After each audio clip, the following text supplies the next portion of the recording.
El accionar del Departamento Administrativo de Seguridad DAS durante el gobierno de Álvaro Uribe fue más allá de las fronteras colombianas. Las prácticas de espionaje y la política de persecución sistemática sobre la base del que no está conmigo está contra mí caracterizaron la política exterior del gobierno de Uribe. Todo comienza con la designación por parte de Álvaro Uribe de Jorge Noguera como director de la Policía Secreta Colombiana.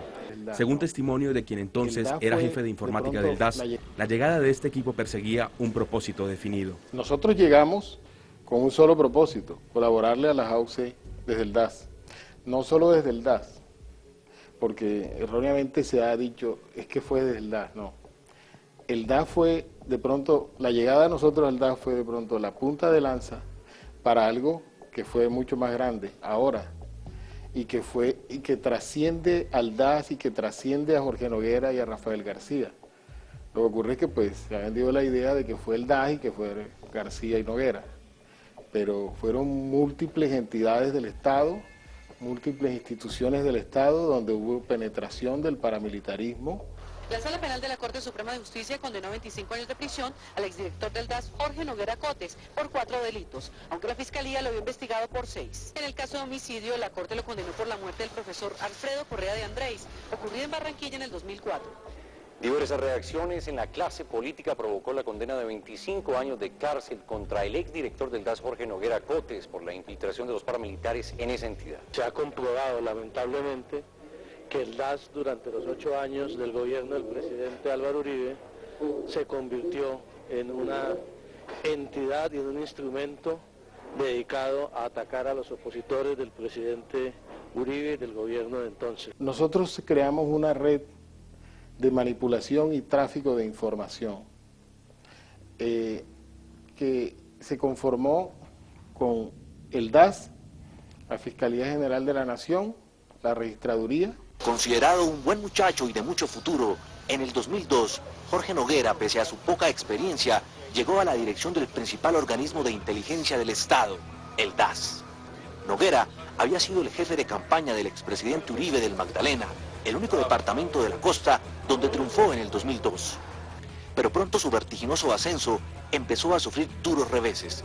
En el 2005, Rafael García, ex jefe de informática del DAS, quien era su mano derecha y hombre de confianza, prendió el ventilador y lo acusó de poner el DAS al servicio de las autodefensas por sus vínculos con 2 poderosos jefes paramilitares, entre ellos Jorge 40. En medio del escándalo, el presidente Uribe lo retira del DAS y lo nombra cónsul en Milán. Uribe lo defendía a capa y espada. ¿Cuál es la falla que usted tiene hoy comprobada contra la ética del doctor Jorge Noguera o alguna conducta del doctor Jorge Noguera que haya violado la ley? Es que ustedes no pueden seguir irresponsablemente abusando de la libertad de prensa para acabar con la legitimidad de las instituciones de Colombia. La libertad de prensa tiene responsabilidades superiores con las instituciones y no con la avidez de dinero. Rafael García es un testigo de excepción de esta realidad por su reconocida militancia en los grupos paramilitares. Yo formaba parte de un ala política del bloque norte de las AUC. Es decir, nosotros no fuimos de camuflado, ni participamos de operaciones militares, ni nada de eso. Pues nosotros éramos como colaboradores y pues las autoridades han determinado, las autoridades colombianas han determinado que todos quienes colaborábamos con las AUC y que llegamos a puestos públicos apoyados en las AUC, casi que llegamos a ser miembros de la organización. Entonces, desde ese punto de vista, sí podrían considerarse miembros o podrían considerarnos miembros de las AUC, porque colaboramos y colaboramos mucho. Según García, Jorge Noguera, quien había sido jefe de la campaña presidencial de Álvaro Uribe en la costa norte colombiana, una vez asumió la dirección del DAS, creó un grupo especial de agentes para operar de manera clandestina en Venezuela. Jorge Noguera tenía muchos contactos con sectores de la oposición venezolana. De hecho, el bloque norte, Jorge 40, y ellos también tenían mucho contacto con sectores de oposición venezolana. Su interés era traficar por territorio venezolano. Entonces, sectores de la oposición le dijeron, bueno, colaborémonos mutuamente. Nosotros los ayudamos a ustedes en estas actividades de narcotráfico y ustedes nos ayudan en deshacernos de llaves. La alianza establecida entre la Policía Secreta Colombiana y la oposición venezolana para ejecutar su plan tenía tres ejes fundamentales: sabotear el aparato productivo, utilizar los medios de comunicación para atacar a Chávez, enviar paramilitares, especialmente del bloque norte, del cual hacían parte García y Noguera, para fraguar atentados en territorio venezolano. En los planes que yo conocí se planeaba atentar contra quien entonces era el ministro del Interior, Jesse Chacón, contra quien era el fiscal general de aquel entonces, Isaías Rodríguez, el vicepresidente, José Vicente Rangel, y el presidente Hugo Chávez. O sea, sé que las AUC o grupos de las AUC tuvieron participación en actividades de conspiración contra el gobierno venezolano, junto con sectores del gobierno. El exministro Fernando Londoño era un enemigo acérrimo del gobierno del presidente Chávez y también pues participaba de ese tipo de actividades conspirativas. Según García, la alianza entre el DAS, el paramilitarismo y la oposición venezolana determinó la movilización de estos escuadrones de la muerte a la frontera colombo-venezolana. En total, fueron desplegados 2.000 hombres a los departamentos fronterizos con el Zulia, Táchira y Apure. Vinieron algunos generales de la República de Venezuela y algunas otras personas, situación que ya se ha contado en versiones libres dentro de Justicia y Paz, que estaban proponiendo una especie de golpe de Estado también, la toma al Palacio de Miraflores y una serie de situaciones de estas que ya se contaron en Justicia y Paz. En una reunión política que el expresidente Uribe presidió en Barranquilla, se refirió a la sentencia de la Corte Suprema contra el director del DAS, que él nombró, Jorge Noguera. Dijo que no podía concebir que lo que relata el fallo haya ocurrido en su gobierno. El expresidente Álvaro Uribe volvió a expresar el sentimiento de culpa de su gobierno por los hechos delictivos cometidos por su primer director del DAS, Jorge Noguera, que fueron consagrados en la sentencia de la Corte Suprema de Justicia, que lo condenó a 25 años de prisión. Me resisto a creer, con todo el respeto a la sentencia de la Corte, la exclusión de nuestro gobierno era perentoria. La protección de profesores, sindicalistas, empresarios. DAS en Cúcuta lo denominamos como la casa de nosotros. O sea, inclusive nosotros teníamos más confianza en el DAS que en cualquier otro estamento del Estado allí. O sea, aunque nos colaboraran.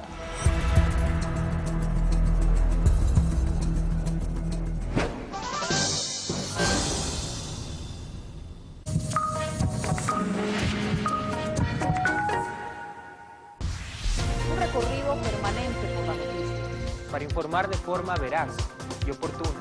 Información precisa y de primera mano. Los hechos que afectan al mundo abordados desde su origen con visión latinoamericana. La noticia más allá de lo que otros pueden ver.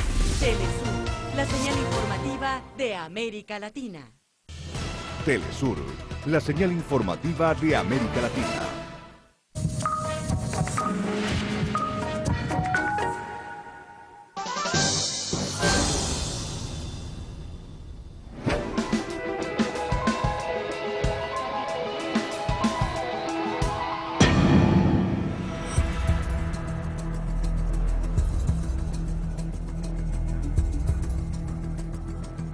La más clara evidencia de la alianza entre paramilitares, policía secreta y oposición venezolana se vino a conocer el 9 de mayo de 2004, cuando más de 120 paramilitares fueron encontrados en una finca cercana a Caracas. Su misión, asesinar al presidente Chávez. Claro, porque es que el DAS de Colombia planificó, organizó esa infiltración de paramilitares. El DAS de Colombia, el Departamento Administrativo de Seguridad, pues, y varios militares de alto rango aprobaron, apoyaron y financiaron ese operativo en connivencia con militares golpistas venezolanos. Paramilitares que fueron capturados en la finca de Actari, propiedad de Roberto Alonso, hermano de la actriz y cantante María Conchita Alonso. María Conchita Alonso, ella conocía pues, personas que se dedicaban a negocios no muy santos en Colombia desde épocas anteriores y algunos de los que llegaron a ser jefes de las AUC en aquel momento tenían también relación con esos personajes, que eran personajes como que muy dedicados al narcotráfico. Entonces desde aquella época se originó de pronto el conocimiento o la relación de los hermanos Alonso con estas personas que posteriormente algunos de ellos llegaron a figurar como mandos de la AUC. Documentos incautados por la inteligencia venezolana dan cuenta de la trama que se estaba montando. En reunión efectuada en la ciudad de Valencia con el oficial medio de las Autodefensas Unidas de Colombia, informa que por órdenes del secretariado compuesto por Berna, Fabio, Mancuso y Castaño, todos los altos jefes paramilitares, se instruyó a Rogelio, comandante de guerra del bloque Metro de Medellín, a conformar un mando central que se encargara de crear redes políticas, operacionales y de logística para el lavado de dólares y corredores, para el traslado de grandes cantidades de drogas utilizando territorio venezolano. Para este encargo contarían con agentes y contactos internos, empresarios, militares, policías corruptos y hombres venidos de Colombia de su más alta confianza que estarían al frente de las operaciones. Este documento hace mención de uno de los bloques más tenebrosos de la historia paramilitar colombiana, el bloque Metro, detrás del cual estaban los hermanos Uribe Vélez. Los comandantes del bloque Metro, conocidos por todo el mundo por la opinión pública como J y W0. Pero los fundadores y creadores de lo que se terminó llamando bloque Metro son el señor presidente Álvaro Uribe Vélez, Santiago Uribe su hermano, Santiago Gallón, Luis Villegas y Juan Guillermo Villegas. La declaración de Sierra, excomandante paramilitar, fue presentada por el congresista Iván Cepeda ante la Fiscalía General de Colombia para documentar las acusaciones de Sierra, quien afirma que el bloque Metro fue promovido por quien entonces era gobernador de Antioquia, Álvaro Uribe Vélez. Este bloque Metro habría tenido como base de operaciones la hacienda Guacharacas, propiedad del expresidente Uribe y su hermano Santiago, así como de los hermanos Gallón Henao, vinculados al narcotráfico y acusados de haber participado en el asesinato del jugador de la selección colombiana de fútbol, Andrés Escobar. Uribe tuvo una alianza con paramilitares. Esta no es una afirmación de ninguna manera calumniosa ni es una especulación. Los hechos lo muestran. El señor Santiago Gallón Henao era paramilitar y no en un momento posterior a toda esta historia cuando Uribe era gobernador, sino en ese momento era paramilitar. E igual el señor Luis Alberto Villegas, quien terminó siendo asesinado por los paramilitares. Este hecho lo que muestra es que Uribe estaba rodeado de paramilitares, digamos, sin ir más lejos. Pueden decirme lo que quieran, paramilitar o lo que quieran.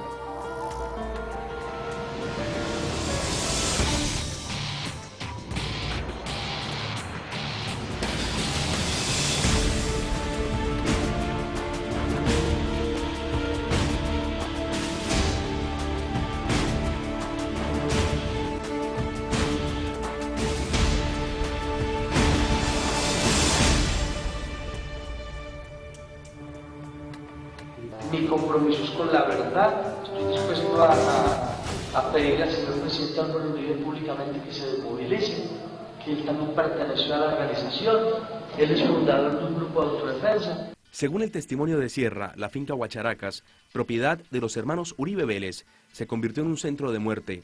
Trabajadores de la hacienda fueron asesinados por el bloque Metro, acusados de pertenecer al grupo guerrillero ELN. Solo de las haciendas que tiene Uribe en Antioquia, cada una tiene una historia de paramilitarismo. Y como se verá, cada una de esas historias es muy compleja. Esta historia gira en torno a 3 pequeños poblados, a un grupo paramilitar, bueno, muchas víctimas.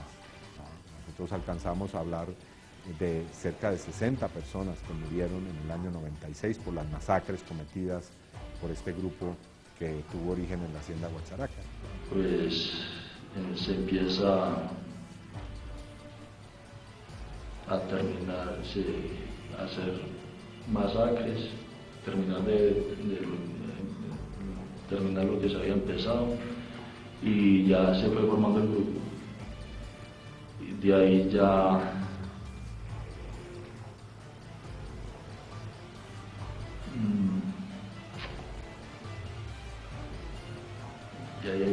se hicieron ya limpiar la zona, que ya a los días se montan ya negocios. De narcotráfico. Juan Monsalve, otro paramilitar integrante del bloque Metro, hijo del mayordomo de la finca Huacharacas, era el encargado de pintar grafitis en apoyo a la candidatura presidencial de Álvaro Uribe Vélez. En el año 2001, el ya no gobernador, sino candidato a la presidencia Álvaro Uribe Vélez, llega a hacer un acto político con uno de los hermanos Villegas a la población de San José del Nus. Y lo que sorprende es que en el medio del acto están los paramilitares, que los Villegas le dan la orden a él de ayudar a la campaña, y entonces se toma la iniciativa de llenar las paredes de San Roque, de Providencia, de San José del Nus, de cristales, con la consigna AV apoyado por AUC, es decir, Álvaro Uribe Vélez apoyado por las Autodefensas Unidas de Colombia. En la zona de nosotros, claro, nosotros fuimos los que hicimos mucha política a eso. Usted sabe que don Juan Villegas y el bloque Metro puso los carros para sacar a la gente de las veredas y todos los carros. Ahí fue donde pintaron las paredes que decía Álvaro Uribe AUC a la presidencia, que don Juan me mandó una vez y me dijo y me dio unos tarros de aerosol para que borrara eso porque se estaba metiendo en problemas. Me dijo que Uribe se estaba metiendo en problemas. Nosotros denunciamos penalmente a los hermanos Uribe Vélez, al señor Santiago Gallón Henao y al señor Juan Guillermo Villegas ante la Fiscalía. El mismo día del debate le entregué al fiscal que estuvo presente en el debate la denuncia penal, por 8 cargos distintos que van desde conformación de grupos paramilitares, homicidio, desaparición forzada, tortura, hurto de combustible, narcotráfico, en fin, es una lista bastante variada de hechos. Y lo que sorprendió en el debate es que la Fiscalía anunció que ya hay abierta una investigación preliminar que no está en cabeza de la Comisión de Acusaciones de la Cámara de Representantes, que es un organismo viciado por su composición política. La mayor parte de esta gente son muy cercanos a Uribe Vélez, sino en la Fiscalía. Así que ahí hay una pequeña, digamos, puerta que se abre para poder tal vez investigar debidamente a quien fuera gobernador de Antioquia.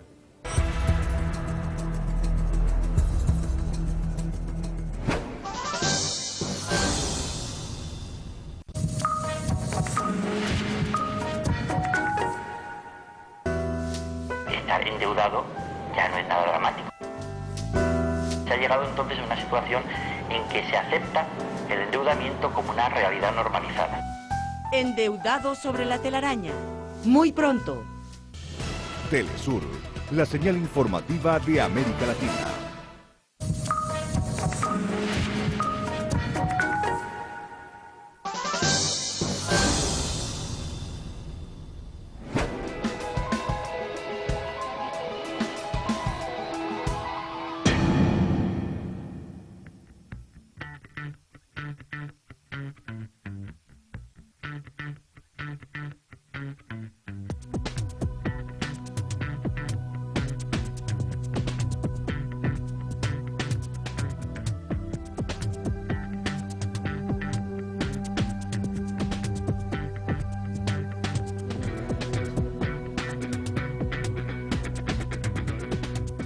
Que luego de 8 años de seguridad democrática, ni siquiera hubo seguridad. O sea, no fue democrática, pero ni siquiera hubo seguridad. Y lo que hoy vemos es que en Colombia el Estado está muy lejos de tener el monopolio sobre las armas.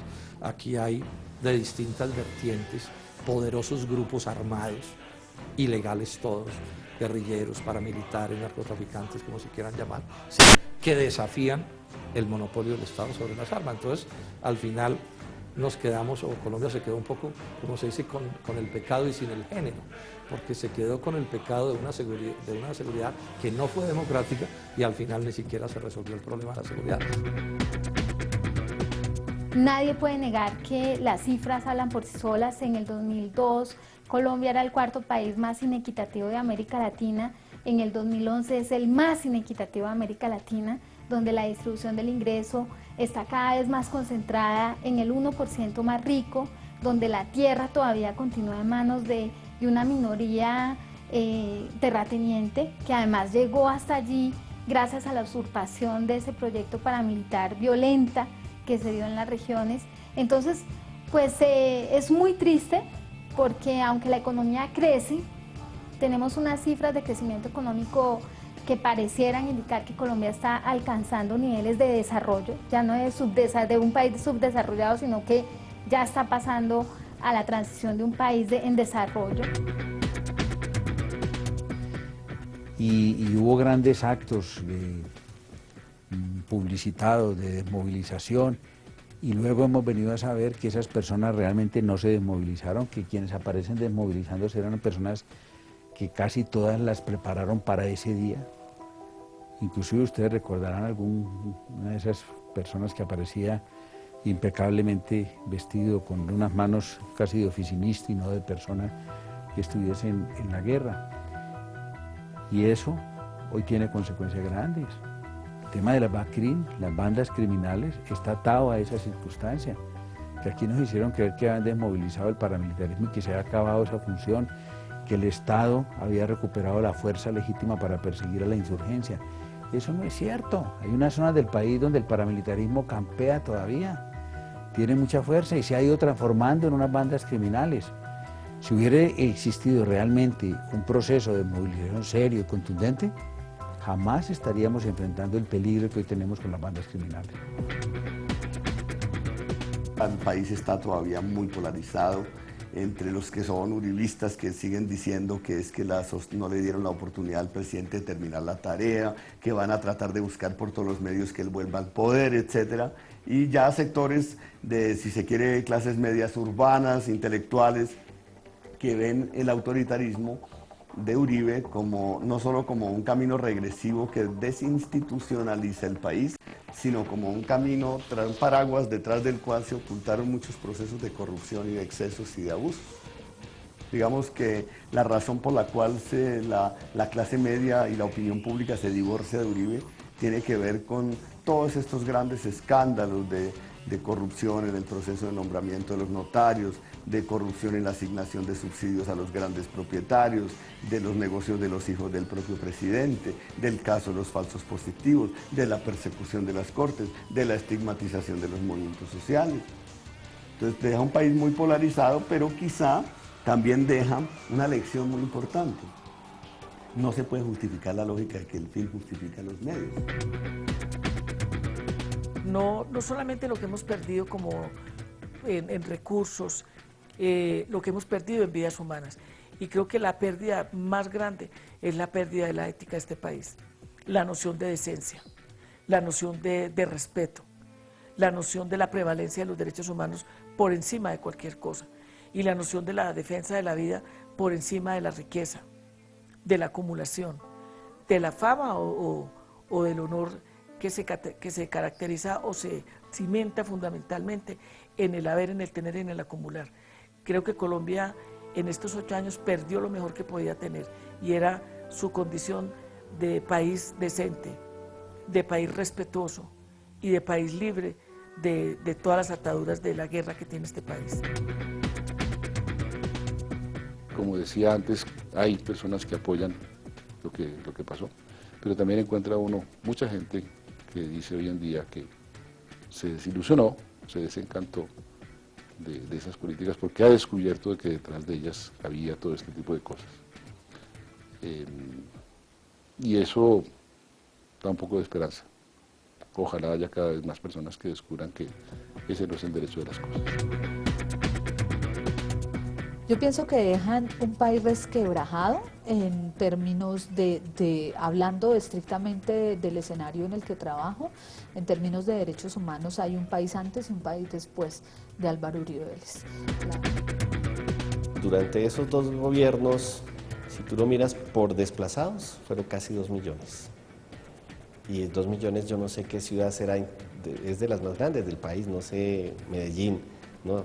Ponte a pensar, se desplazó todo Medellín en ese periodo de tiempo, ¿no? 2 millones de personas. Si tú lo miras por el asesinato de sindicalistas, fueron como 560 sindicalistas.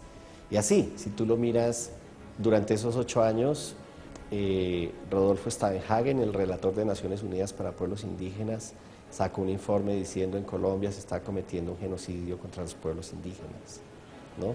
Las cifras son increíbles.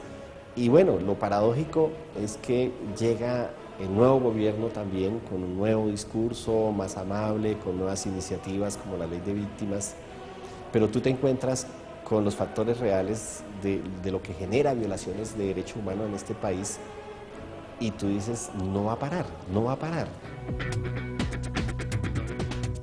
El expediente Uribe, con el paso de los años, con mis arrugas, con el corazón todavía demasiado arrugado con el dolor, todavía me impresiona lo que vi, me impresiona la cabeza que cortaron de un niño frente a mí, me impresiona las mujeres violadas. Tengo en mi memoria el asesinato de Bartolomé Cataño, el asesinato de 200 personas en la comunidad de paz de San José de Apartadó.